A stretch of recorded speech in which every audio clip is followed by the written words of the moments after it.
it was 1047 to reduce the gas limit to 1 million. And again, that's just a configuration that we would ask the miners to use, and that would at least temporarily solve the problem until if they were willing to do it. Now, the reasons why they might not be willing to do it is they would potentially make a little bit less money if they did. However, and I'd like to get more official stats on this, but I believe that the actual gas costs are so low anyways that the block reward just completely is just dwarfs the amount of money that they're making off the gas anyway. So it might change their profits by like less than 1% that we get this. So I don't think there's really like that big of an argument of like, oh, we're gonna make less money, let's not do this. So I think miners care about the health of the network. So if we can kind of convince them that this is probably more important than like less than 1% of profits that they would be making, they might be willing to change. So right now the blocks are generally like 90% of them, I'm seeing them being full, and that's because basically it went from them being only less than 10% full, like on average. I think they were like 1% full. I was seeing on average 100,000 gas being used per block, and now it's 7.9 million, and that's just because of gas token. So as far as like actual legitimate, well, I'm not going to get into whether or not gas token is legitimate. Let's just say outside of gas token, there was only 100,000 gas being used, and now it's suddenly 7.9 million. So any problems that we thought we might have, that like Ethereum currently has by like having all their blocks full and they're adding like a gigabyte of space every day, we're suddenly in that same boat, and the longer we wait to change this, the worse it's going to get. So this is also why I think the argument for 1 million is pretty good, because we were only using 100,000 before this, and what gas token does is it just fills the block entirely with contract creations, and it's just going to continue to do that. So if we end up with a block limit size of 10 million, then gas token will fill 10 million. If we end up with a gas limit, block limit size of 1 million, then gas token will fill 1 million gas worth of transactions. So they're going to fill whatever they can fill. That's how the miner works, and that's just what's going to happen. So I think it's up to us to change that gas limit in order to stop that from happening. Okay, so does all that make sense so far? Is there any questions about any of my arguments here, or kind of explanation of how this all works? Maybe it'd be useful, Zach, if you could explain how gas token works. What the mechanics of it are. Yeah, so you have, besides just the gas limits and everything, and then there's the amount of, obviously each operation uses a certain amount of gas when you're doing a transaction, but there's also the gas price, which is something you bid on when you're sending a transaction. So the way gas token sort of, what it leverages is the fact that gas prices right now are really cheap, and in the future they might be much more expensive. So what it does is it fills these transactions now with by utilizing the really cheap gas, and then later on it allows those same people to basically reduce the amount of gas that they're using later by deleting these contracts, It's basically like deleting space gives you a little bit of a refund. So it's like it's almost like if you were to go to a store and buy something while it was on sale, and then return it after it became full price again. So you get more money back than you put in.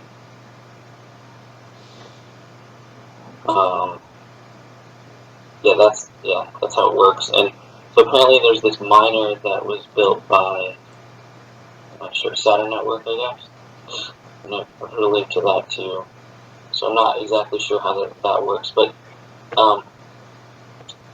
there's a few different strategies we could use. And actually, there's the fact that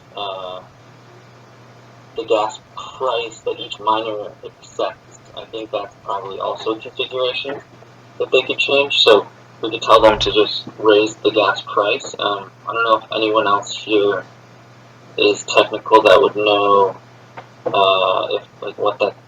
if there's a setting. Somehow I would imagine miners have to set like what the minimum gas price that they're willing to kind of like include and relay to other nodes. But I've never actually done it, so I'm not sure.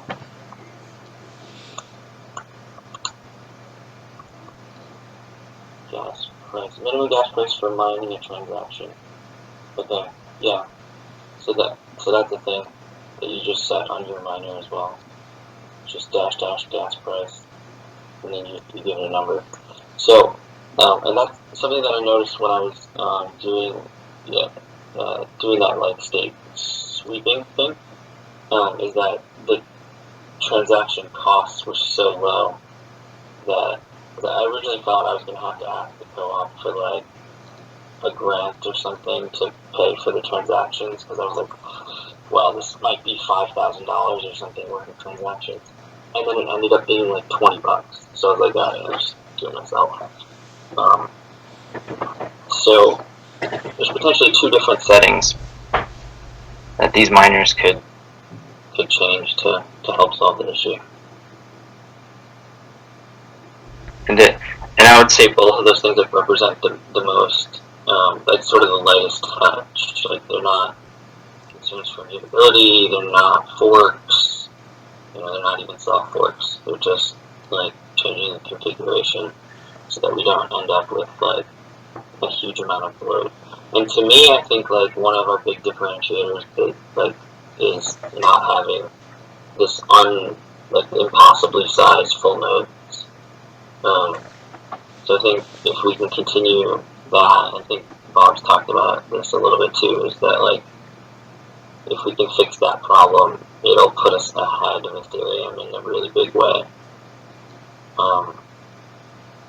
So I mean, yeah, if people are on board, then I think it's a matter of contacting the miners and the mining pools and just like probably putting our opinions out there.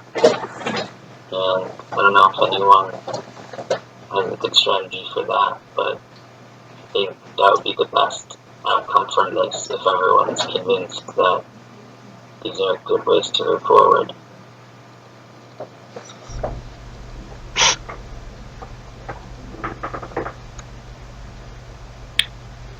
And if writing a blog write-up about like all the details that we've discussed in Discord up to now is the right way to move forward, I'm happy to help with that too.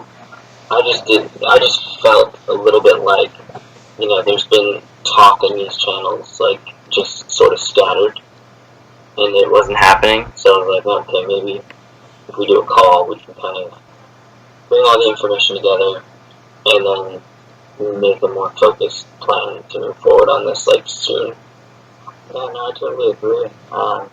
For me, at least, I think some of the options differ in that either they're going to be voluntary for miners and mining service providers to like, get on our side or get on the network side to put network safety first. And it's, as we've seen in Bitcoin, it's really, really hard to do. It's really hard to do. So that's the one thing that I'm coming from is like, I don't know the technical side, and I really don't know if the miners would be down for it. Maybe they are.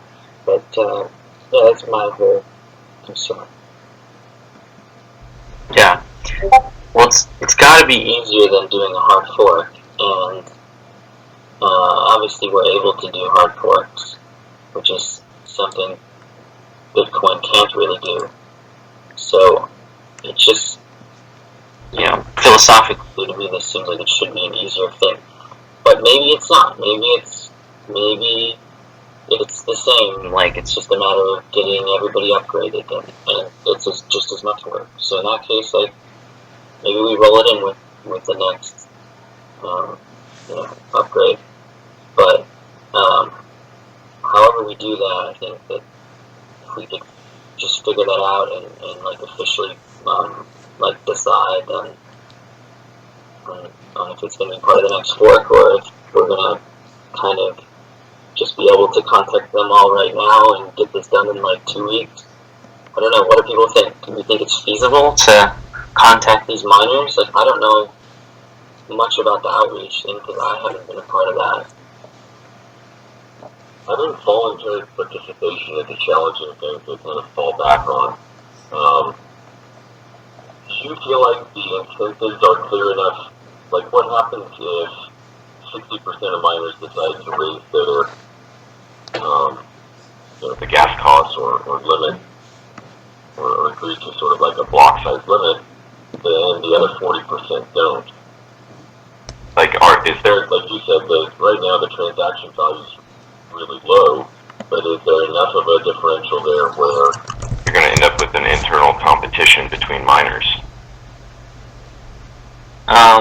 Yeah, so as far as the changing the gas price, which is the thing I haven't really researched much, it's not 100% clear to me how the dynamics of that would work. Maybe if half of them did, then it would have half the effect. But as far as the other one, lowering the block gas limit, if we can get more than 50% of people to change that to, let's say, 1 or 2 million, then that's all we would need. That would do it, because, like I said, it works as a de facto vote. So it would basically drift down to this 1 million marker, and it would just sort of stay there. So that, and that right now it's 8 million. So basically, we would just have like 1/8 of the data rate of the increasing of our block size here. So to me, that's the most obvious solution. You don't have to get everybody. And then, yeah, it is hard to do like voluntary participation stuff, but it also seems like, and I know this is a negative thing, but it actually could help us in this situation, is that it seems like mining is actually pretty centralized amongst a couple of mining pools. So that might make it somewhat easy to just get those mining pools on board to change this. I mean, it seems like the place to start. I think out of all the options, it's probably the best. Yeah, getting them to lower their block gas limit. Yeah, like you said, ideally or not, if it's 2 or 3 pools to reach the kind of threshold we need, then it's certainly the lowest impact action we can take. Right. Yeah, that's how I feel like too. And it's not affecting anything that's already on chain. It's just affecting like new deployments and new transactions that would be happening right now. So,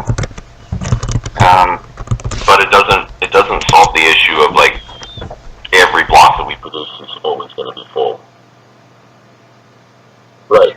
I believe gas token will continue running and it will continue filling all our blocks all the way.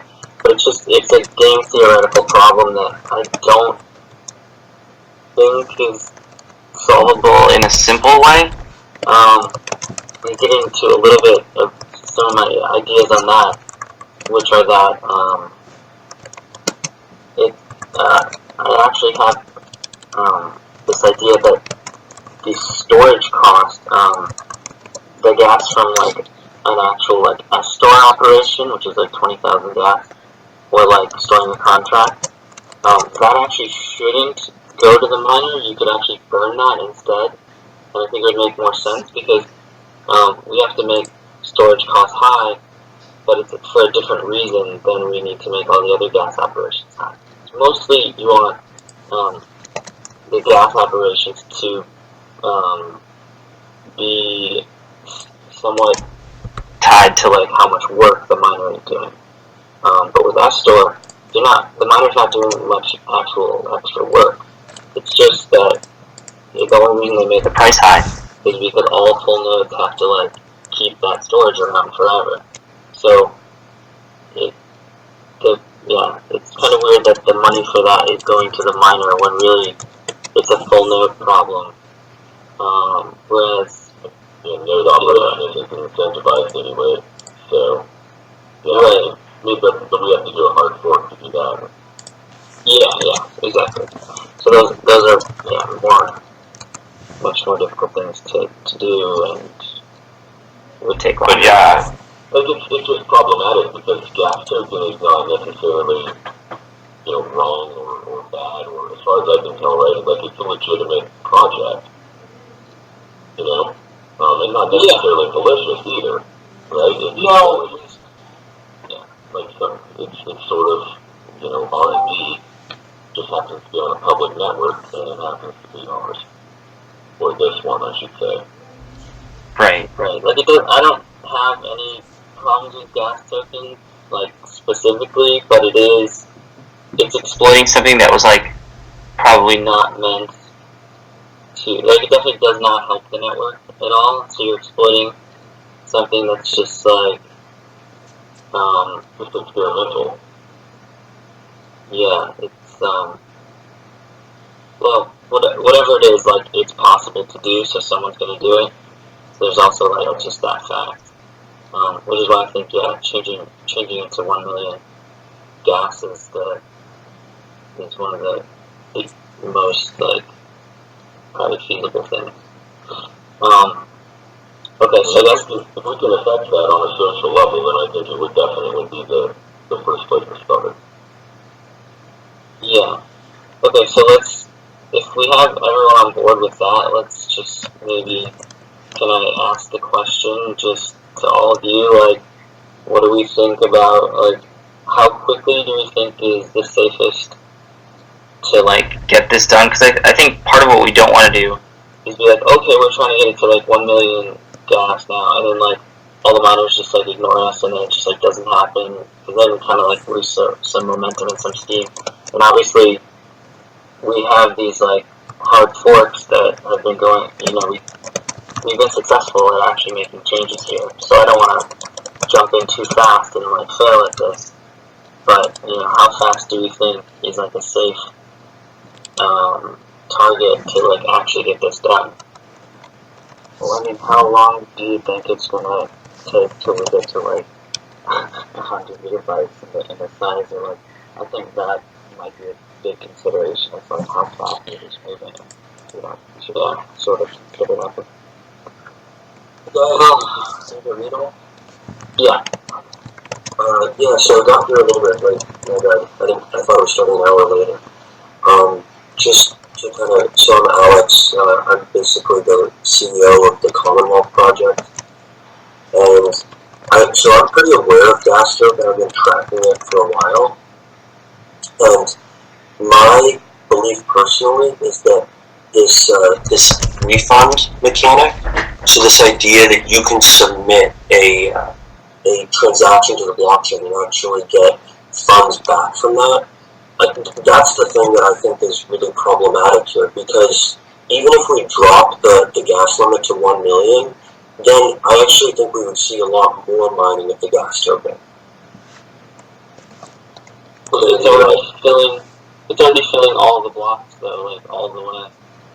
If basically we could just set the refund to 0, I think that would be the simplest solution, because that would erase the incentive to even put the gas token in there, and then we could buy them back somehow, or just simply say, we'll give, I don't know, a few thousand ETC to collect them all and then deallocate it. I would personally to set the refund to 0.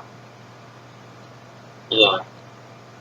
Yeah, well, I would personally say that it's worth holding back a guard to be able to put that in there, because I don't think it's that hard of a change. And the other thing too is that I've been developing smart contracts for a long time. That's like my area of kind of focus.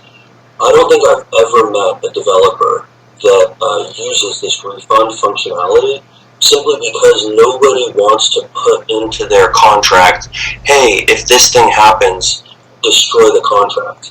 Especially if it's like holding money or doing something like that. A developer isn't going to want to feel like, oh my god, if I push one button, then the entire thing is going to blow up. So I don't even really know how much this feature is actually getting used.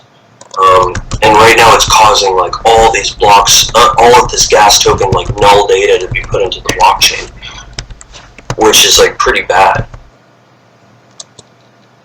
Yeah. I don't know if, even if we get rid of the incentive, it is still very possible to do. It would just be vandalism at that point, but it's still, I mean, I think someone had wrote that it was like 0.018 cents per transaction. So like transactions are cheap enough where even if it wasn't making you potential money on this gas token thing, like one person that just, like, for instance, someone who's just a big, like, Ethereum maximalist could just be like, oh, I'm going to spend $20 and just, like, pollute this entire chain just to be a dick. So I think it's still possible. Yeah. Yeah. I just think that until someone can, produce more evidence, and also, like, I was looking into formal verification and stuff as well, and I feel like the whole idea of, like, a self-destruct, branch in your program is just, like, all around a dangerous thing to have in there. Like, my personal opinion would be if we could just remove the self-destruct self-destruct feature entirely and just like prevent us from blowing up smart contracts. I would like that the most, but that could take some time to implement. Yeah. So I'm not against any of these proposals. However, I think for the sake of like time and also what I just said that like someone could still pollute the chain even if you remove the incentive. I think reducing the block gas limit is still the most feasible thing, especially since it will solve this problem. Let's say it will solve 7/8 of this problem if we remove the gas, if we change the gas from 8 million to 1 million. What we'll basically see is that the blocks will start being mostly gas token. It'll deliver a huge incentive to mine gas token. Going forward. Or now there'll actually be some serious demand for it. I mean, I'm okay with it. I mean, I think it comes down to like, do you want to force? Well, first of all, we don't even know how big of a problem this is. Like, you haven't heard people complaining about like the transactions not getting confronted, X amount of time or whatever. So I don't know how to gauge the problem besides it growing at a gigabyte per day. So it's either voluntary or not voluntary. I think that's what it comes down to on our side. It's like, we can do outreach, and I'm sure some of them will agree with us and see the long-term vision or whatever, and go with us. But we're still gonna be in that issue that Bitcoin is in, Yeah, so is there any way on the Agartha hard fork if the node teams can just set the default to be 1 million? Just by default, and then when we host the I'm sure that's possible. Yeah. Yeah. would people do that? You know, I mean, it's like fairly. Well, we don't think we have any of the core devs on here right now, but I would imagine that they would be willing to, set that to a more reasonable number. Again, I don't know if they pick exactly 1 million, but 1 or 2, I think. So, yeah. So that's one thing, is we could just have the defaults changed in the next hard fork. But that's, when does that actually kick in? What would be the date for that? I guess I read it in Quintoga January 15th, but I don't know the exact one. Oh, okay. So, I don't know if people would be, like, interested in just kind of throwing this in, it's like 2 weeks before everything's gonna go off, and then just, yeah, kind of just, like, throwing this change in, like, without a normal process. Even though it's not, like, consensus related. Maybe actually, since they're all going to be upgrading, and they're going to be, like, turning their miner, they have to, like, basically reboot the miners. Maybe we could just try to get them to, we could try to get that messaging to go out with the new hard fork. I don't know. I mean, because that's 2 weeks away. That's about as quick as I could imagine this happening anyway. Do you think we could coordinate a change in the default in the clients? I think we can. I think we can. I mean, like you said, it's not a consensus change. It's something which is just set by clients anyway. The point that I think Anthony made is the fact that we got to 8 million was a complete fluke anyway.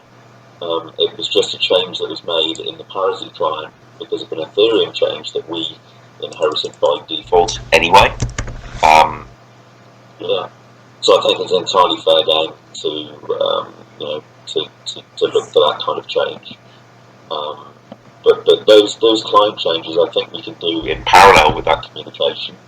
I mean, really, my thought is that we should just do this outreach and try and get that done. It's good to establish those lines of communication anyway, and we can try and get those default changes with parity. Default being the most important, but all of this is really quite parallel to Agatha. It's not necessarily something that you should see as being part of it or have to be a part of a fork anyway, but it can just happen at any point. It can happen after Agatha even, like doing those default changes before Agatha is probably good though, if that can get into a released, point release, just because then people who aren't even looking, just get that change by default. Yeah. If they're not kind of passively impacted, right? And parity is the primary case. Sorry, the primary place. I think that needs to happen. Basically, our limits seem to have really just come through the fact that parity is so dominant, and that change happened by default anyway. It was all very unconscious. Okay, yeah, so, I mean, that sounds like the best thing to me, if people would be, if that would be agreeable to people to just change the default.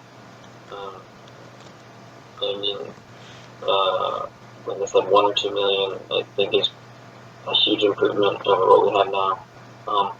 Now, Bob, you're saying the parity client is the most important one. I'm wondering, like, what are people mining on? Because I heard that there was actually, like miners actually used some, like, weird, like, closed source, like, version of Ethereum, an Ethereum Classic. Well, I think in that case, I've had. AS points out we've only got 1 minute left, but is everyone here okay to just extend and carry on? Yeah, we're just talking anyway. Oh Oh, so Zach, I think what you're referring to is the Claymore miner, which is the mining software that actually connects to GPUs. The parity client is the one that actually sets the gas limit and the author address. So technically, the parity client would be the one that would change it. So you have two executables basically. You're running your F miner. So that's your fminer.exe on Windows, and your mining executable talks to a node. Got it. Your node would usually be just parity, and so by default you'd be running your fminer, which was actually authored as an executable. Here's an app that was built by the foundation. And your miner would talk to your local node. So that's the interaction. But then, as well as your open source miner, you've got people who have done closed source miners that are alternatives that are more optimal in whatever kind of way. Some of those again are open source, but others are just completely, here's my proprietary thing with my secret source. That can even include, I'll have a slice of the rewards, thank you very much. Okay, so I think that answers my question. This change is just something that needs to happen in the node software. And that proprietary mining stuff, it's just like running on the side. It's just doing the hashing algorithms. Okay. So who? Then I guess we need to talk to the core developers to see if they're interested in just resetting the defaults in the next with Agartha. Does that sound reasonable to everyone? Yeah, I mean those would just be pull requests against parity, classic def, multi-def, and Bezic. Okay. The other slight complication that there may be, and I'm not sure, is whether that default kind of needs to know what chain you're running. So I don't know if that's like there's something a bit conditional that might be a bit of a mess there, right? Whether that default can be set per chain in an easy kind of way, depending on how that chain config is set up. That's something I'm not quite sure on. Yeah, I would imagine it's pretty easy just because it already is a flag that you can set. So right, but then the question is that flag is just blanket overriding what your defaults are. But are those defaults something that's set within your chain spec, or is that just like literally a hard-coded number that is not specified within the chain spec per chain? Okay. I mean, somebody just needs to dig in and have a bit of a look on each of those clients and work out what that would look like. So I guess I should ask Terry now. What do you think? Do you think this would be something Multigap would want to put into the next release as well? I assume my understanding is that the gas token affects more so than multi-gap, right? Well, I think just since get C or whatever is slowest, then just big blocks in general are just worse for that software. Yeah. So I mean, I think we definitely have to protect against it. I wonder, if part of the problem will go away at least temporarily because we plan to move away from classic def after the next hard fork. Well, I would say that the main problem is just that the blockchain is growing at a much faster pace than we want it to. So, really, whichever software you're using, it's still still probably bigger than we would like it to be, and much bigger than, let's say, Bitcoin, for instance. So I don't think the problem's going away, unfortunately. Yeah. So I think, Wei, I would want Wei to certainly, share his opinion, but I imagine that we would apply the fix across all the clients. Okay. And then I guess the last question then, which is still really important, is when are they cutting those releases? Because if you make this change, you have to get it in not just before January 15th, before the release is cut. That's a good question. I mean, I think that the clients are in the test nets now. If we make a change, do we have to restart the testing? Probably not, because also, let's say they already have cut some releases that have a growth in them. I would say, even if we just add this change now to, the next release, even if, only half the miners get it, or, hopefully more than half of them get it, but only if only some get it, it doesn't cause any sort of problem, because it's not consensus related. So it's just going to be, if some miners are running it and other ones aren't, that's not a problem at all. However, for this to work, we want more than half of them to get it. So the answer to that, Zach, is that the Agatha releases have already been cut. They've already been publicised. But I mean, the thing is, that's an ongoing thing anyway.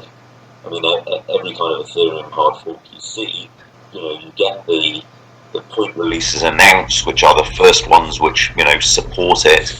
But then there's often further point releases that happen later, and any of those are okay. Here, specifically because there is no consensus issue, and it's purely a change, an improvement. Any of that's fine, right? It's not like you're going, stop the prices, everyone, you've got to use this latest parachute release. No, not at all. And it's purely about improving the defaults. So,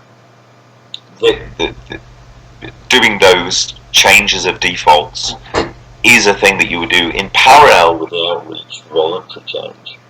And then all of that is also not contrary to future protocol changes as well. So you do all of these things. Okay. Alright, well, so this sounds like a pretty good plan to me. Just as far as actionables, I guess. We need to work on just some pull requests to the main clients, and try and get those in as fast as possible. And then, Terry, you can talk to Ray, and we can just in general talk to the core developers and make sure they're on board with this. And yeah, I'll also write up a blog post kind of explaining everything I explained here, and maybe get some more official stats, and so we can actually give them to the miners, and so they'll realize, no, we're not going to be making any less money or anything like that. Yeah. Can I just chime in to ask for some clarification on Alex's comment that reducing gas limit may actually create more incentive for the gas token? Is there some way to game that out a little bit to make sure that we're not actually making the problem worse?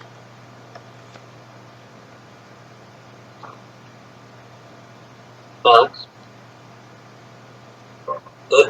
Yeah, that's actually, thank you for picking up on that, because, and this is something that we just need to think about, and I think Wei actually mentioned this earlier. So the thing is gas token is saying, we're going to fill up the block with all of this null data, and we're going to erase that null data in the future to receive a refund, which can make future transactions cheaper. It's not like they can get cash back. You don't get direct ETC back into your wallet. It just allows you to reduce the cost of a future transaction. So if they believe that there's going to be a lot of useful transaction volume on ETC in the future, and you can mine a gas token right now to be able to get that refund, there is a chance that they could start increasing the rate at which they mine gas tokens. I mean, it's not. They can't though because it's already filling all the blocks. I am not 100% sure on that, so I'm pulling up DApp Direct right now, and I'm seeing that in the last 72 hours, we've had 28,000 gas token 2 transactions and 1,500 gas token 1. So that's about 30,000 transactions in the past 72 hours. The easiest way to check is like if you just look at a block on Block Scout, and you just look at the gas used. It'll be like, here's the first one I'm looking at, 7.96 million. That's the gas used. And then you look at the transactions, and they're all going to this number that starts with 0000. It's gas token the contract. It's all to the gas token contract. Yeah. Wait, so it's a lot of gas sent to this contract. That's how it looks on gas on our spot. Yeah, you just click on any block number, and you'll just see the gas used is like 7.9 million. And then you'll see the gas token contract. It starts with a bunch of zeros, and then B3F. But you can spot it really easily because they mined the address. But yeah, and then if you want, you can click on any of those transactions, and you'll see it like a million gas. 1.7 million gas for this transaction. And just like every block just looks like that. So it can't get worse, and in fact, it has to get better if it's down to 1 million gas. So I understand what you're saying, Alex, but it's already as bad as it can be. So it definitely can't get worse. I think it could get worse. I think as we start hearing people complain about their transactions. I can't confirm. That's when it's like rock bottom. Sure, people can think it knows. I guess, yeah, it can't get worse as far as how much pollution is happening. It's gonna, yeah, that's kind of like what I'm saying is like gas shipping will, starting now, it's basically like a virus and it's infected. It's like the infection has begun. So from now on, gas token will fill every transaction, or sorry, every block pretty much as it can. So reducing the gas limit is like just a pretty across the board fix to that. So I mean, I think with that information in mind, it's essential that we act here, because what we're really talking about is the viability of the network. Is really that if we have this uncontrollable blow, well, that you can kiss the network goodbye in exactly the same way as has happened on F1, where the decentralization is massively affected. That you are having you're losing the ability to run a local node essentially. It's dreadful, and we need to stop the bleeding immediately. And I think the way to do that really is this voluntary request to miners. So I've just enumerated on general my notes here of real probable action items coming out of this. So the first one would be a blog post by Zach on the Ethereum Classic.org on the Get pages, explaining the situation and appealing to miners to reduce the gas limit. That we would have volunteers generate pull requests against the clients to change the defaults in the same way. As I said, the first one is like, here's how to manually override your command line to do this, miners. Number two is basically doing the same but changing the defaults on the clients so that you have that same effect even if miners aren't watching. The third one I've got noted is countermeasures to try and reverse as much of the damage as we can by buying gas tokens and using them to de-bloat. And then we're really looking at protocol changes to try and address this in the long term. And I think that's looking at gas prices in general. Like, after some things too cheap, some things to be more expensive, and also looking at that whole refund mechanism and self-destruct and seeing, well, are both self-destruct and the gas refund mechanism kind of weak forms of state rent kind of patterns? You know, it's kind of like manual memory management. It's sort of saying, well, hey, look, let's try and manage our memory use by, you know, being able to sort of delete things, but it's a very manual, shitty kind of approach, which is really speaking to the fact, well, why are you needing to delete things anyway? You know, I thought this was meant to be an immutable blockchain. You know, what's going on that you can self-destruct a contract? Like, is that really an advantage, or is that just a shitty sort of form of trying to manage state growth? Well, why don't you manage state growth by managing state growth by actually having that, you know, as a primary thing? Really looking at is this another form of bad inheritance from F, which really shouldn't need solving? You know, the fact that it needs solving is perhaps indicative of the fact that the incentive mechanisms were actually wrong in the first place. Yeah. I think it's mostly just like something we inherited from F, and it's important that we differentiate ourselves here, because that's one of their biggest complaints, especially from like Bitcoiners or just from anyone in the ecosystem, is that their blockchain is ginormous. So if we can get this as another Differentiator that makes Ethereum Classic better, then I think that's a huge win, and it's a nice space to be in. Okay, so I just want to maybe wrap up. Bob, I think this is a really good plan. Like, let's try and get some volunteers to make pull requests. You know, I'm happy to help with some of that, and then also I'll write this blog post.